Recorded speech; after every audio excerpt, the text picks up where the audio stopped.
Adama Inassé, comment est-ce que vous voyez l'arrivée, ou sinon la visite du président ghanéen du côté de Bamako?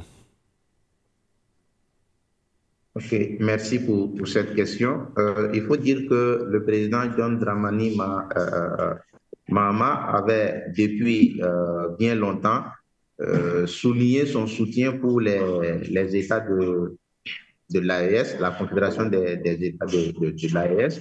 Et il avait promis d'ailleurs au capitaine Ibrahim Traoré à son investiture qu'il allait très bientôt rendre visite aux États de l'AES. Et donc, il est dans sa logique, il est en train de tenir sa promesse, mais aussi en tant que nouveau chef d'État également, il est dans cette démarche diplomatique de rendre visite aux pays voisins, mais aussi à cette nouvelle confédération, à ce nouveau regroupement d'États, et pour quand même, comme il a dit, tisser des relations amicales, mais aussi essayer de voir dans quelle mesure ils peuvent développer des relations bilatérales pour le bien du Ghana, mais aussi pour le bien des États de l'AES. Donc, pour moi, il est dans sa logique diplomatique de chef d'État nouvellement élu, mais aussi dans son devoir également de chef d'État de rendre visite à ses pairs au sein de l'AES. Ou Adama, on ne sait pas. Oui, Jérémy Lacou qui nous rejoint justement à l'instant de temps, bien sûr qu'il arrange sa caméra parce que je voudrais qu'il puisse directement prendre le train en marche. Henrietta Tangana, qui est doyen, aura le temps, bien entendu, de pouvoir également apporter son regard. Jérémy Lacou, si bien sûr vous êtes déjà bien positionné, on sait que vous avez eu des difficultés avec le réseau Internet pour pouvoir nous joindre ce matin. John Dramani commence par vous du côté du Mali, le président d'exercice de l'AES résident de ce côté. Il faut dire qu'il sort d'une visite où il a eu à rencontrer le président de la Côte d'Ivoire, Alassane Dramane Ouattara, et celui-ci l'a enjoint, ensemble, que les États de l'AES puissent rejoindre la CEDEAO, du moins rester dans l'espace confédéral de l'espace de la CEDEAO. Comment est-ce que, de ce point de vue, vous voyez de votre regard la visite de John Dramani Mahama au Mali, qui est la première d'une série dans l'espace confédéral AES? Bonjour mon frère, bonjour tous les Africains, bonjour mes co-panélistes. Je vous salue et merci beaucoup de m'avoir invité. Je salue le PDG de cette chaîne aussi et je salue tous les milliers d'Africains qui ont pris goût maintenant de suivre les chaînes panafricaines. J'ai vu Monsieur Adama vient d'intervenir, c'est un ami, donc je le salue.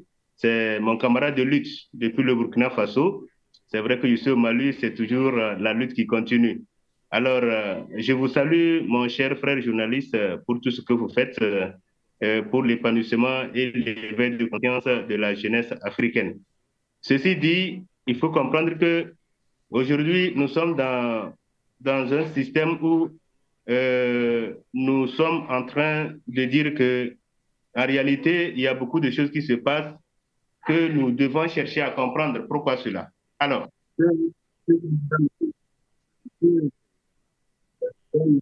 Dramani, nous l'avons fait confiance.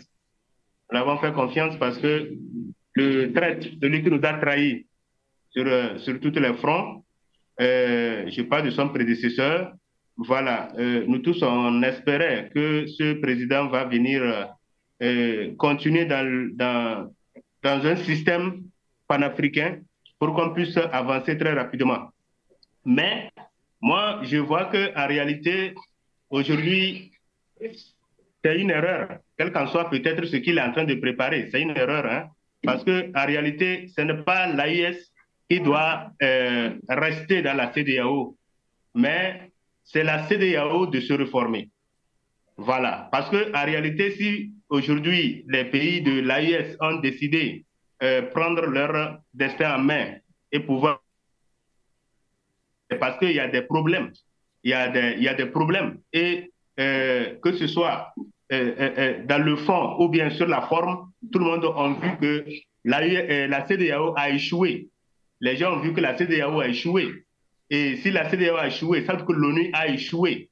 Si l'ONU a échoué, ça veut dire que toutes les institutions internationaux ou bien tout ce que les gens nous ont implanté ici comme des institutions de garants de paix, tout ça là, c'était juste des paroles. Rien n'était réel. Alors maintenant, si M. Dramani vient nous dire qu'en réalité, il va falloir que l'AIS reste dans la CEDEAO, il est en train de travailler sur ça. Mais maintenant, il n'a qu'à nous donner vraiment les raisons fiables qui l'amènent à dire que les peuples qui sont marginalisés, les Africains, on a partagé l'Afrique sans les Africains. On prend des décisions, on vient nous imposer. Et pourtant, c'est sur nous. On se pose la question, mais ils travaillent avec qui? Ils travaillent pour le bien de qui? Nous tous, devant nos yeux, nous savons que l'Afrique a été divisée sans les Africains. Mais la CEDEAO qui a été créée par les pères fondateurs, est-ce que c'était ça la vision de la CEDEAO? Parce qu'aujourd'hui, le résultat de la CEDEAO, c'est quoi? C'est ça, il faut se poser la question. Quel est le résultat de la CEDEAO? Est-ce que le résultat de la CEDEAO a été positif sur le plan économique, sur le plan politique, sur le plan social, sur le plan sécuritaire? Or, nous connaissons nous tous la définition de la CEDEAO. C'est par là que, moi je dis que nous sommes à une époque où on ne doit pas dire que nous travaillons avec un système diplomatique.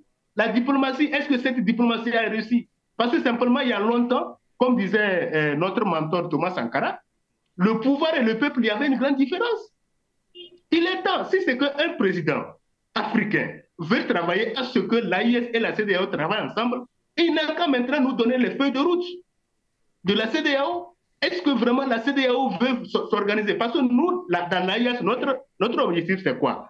Nous savons très bien que la CEDEAO, c'est-à-dire dans sa réalité, dans sa vision de création, avant de créer la CEDEAO, mais c'était pour le bien des peuples africains.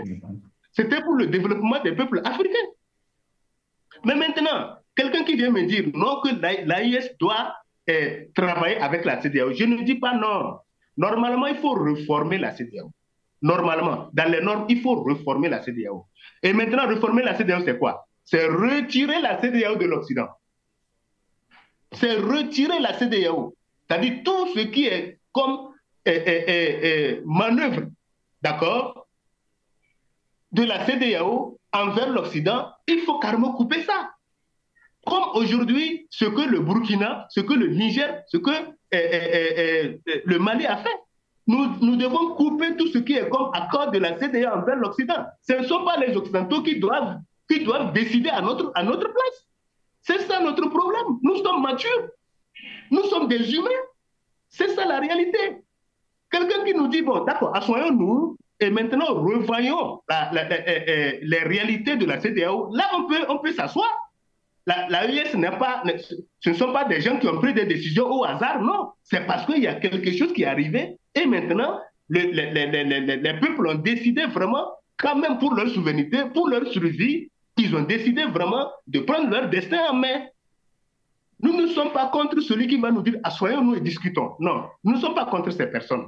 Mais maintenant, on va discuter sur quoi? Et non, vous allez venir nous dire non, il va falloir que nous restons avec la CEDEAO. Quel genre de CEDEAO? Nous n'avons pas une CEDEAO africaine. Nous avons une CEDEAO imposée, une CEDEAO vraiment qui nous dicte, qui ne nous considère pas, qui n'a même pas une considération pour les peuples africains. Voici la CEDEAO que nous voulons maintenant fermer. C'est ça la réalité. Il faut que le monde comprenne comme ça. Nous voulons fermer une CEDEAO qu'on nous a volée. Parce que nos pères fondateurs, en créant la CEDEAO, avaient quand même un objectif. Donc, M. Dramani, d'abord, il faut comprendre que nous l'avons fait confiance parce que c'est un Africain, c'est un président du Ghana. Nous respectons l'origine, l'histoire du Ghana et nous pensons très bien que il ne doit pas trahir l'histoire du Ghana. Pour ne pas dire trahir l'histoire de l'Afrique. C'est ça la réalité. Mais à partir du moment où, aujourd'hui, on quitte un lion pour encore un lion, on se pose beaucoup de questions. On se pose beaucoup de questions. Qu'est-ce que nos frères sont en train de nous réserver? Nous sommes jeunes, nous prenons le risque de dire la vérité. Mais pourquoi nos aînés ne voient pas ça? Est-ce qu'ils ne sont pas, ils ne voient pas vraiment les problèmes de l'Afrique quand on se pose cette question? Voilà la réalité. Donc, ce monsieur, vraiment, même j'ai des amis ghanéens, avant même les élections, nous tous, on a demandé à nos frères ghanéens si vraiment ce monsieur, vraiment, s'aligne dans les processus du panafricanisme, parce que le panafricanisme, c'est la vérité, c'est prôner la souveraineté, c'est réclamer la souveraineté, c'est ça le panafricanisme, et c'est revoir l'histoire, parce que sans l'histoire, on ne peut pas s'en sortir. Qui nous sommes? Nous les Africains, qui nous sommes? Avant qu'on ne vienne nous mentir, qui nous étions? C'est ça la réalité. Avant qu'on ne vienne nous mentir, avant qu'on ne vienne nous enlever, d'accord, et nos pouvoirs, notre connaissance, nos capacités, qui nous étions? C'est ça le panafricanisme.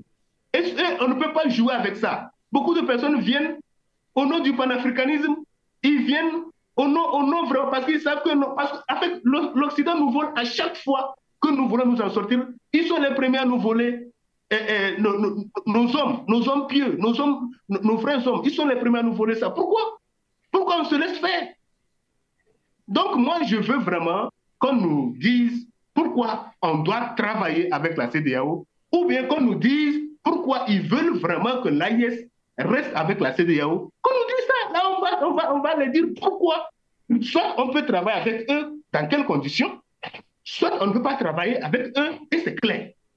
Parce que nous, là où nous sommes, là, on ne peut pas reculer. Il faut qu'on soit clair. Parce que nous voulons vivre sur notre terre.